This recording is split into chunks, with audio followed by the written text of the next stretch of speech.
В России благодаря инициативе педагога из Коми может появиться реестр талантливых наставников. Предложение Елены Шиловой, которая работает в Сыктывкарском дворце творчества детей и учащейся молодежи, больше известном как Дом пионеров, зародилось спонтанно.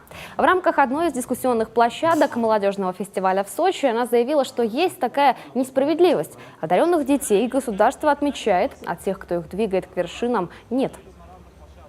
Речь сейчас идет не только о материальном каком-то, да, материальных вещах, но хотя бы о благодарственных письмах.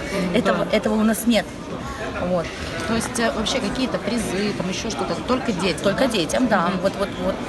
Интересный казус какой-то, только детям. То есть, а руководство вашего учреждения тоже никак не отмечает? Нет, руководство учреждения, да, отмечает. Но дело в том, что это достижение федерального уровня, и я думаю, что должна быть какая-то бумага именно с федерального уровня, потому что мы педагоги, мы аттестуемся, и эти вещи нам не нужны в портфолио элементарно, да, и все-таки эти вещи повышают нашу профессиональную компетентность в том числе. Сама Елена является наставником Эльвиры Губер. Они были в гостях у нашего канала в июне этого года. По итогам прошлого года девочка получила второе место во всероссийском конкурсе «Лидер 21 века» за социальный проект, направленный на безопасность юных пешеходов. Ну а в этом году за проявленные качества ее включили в федеральный реестр детей, проявивших выдающиеся способности.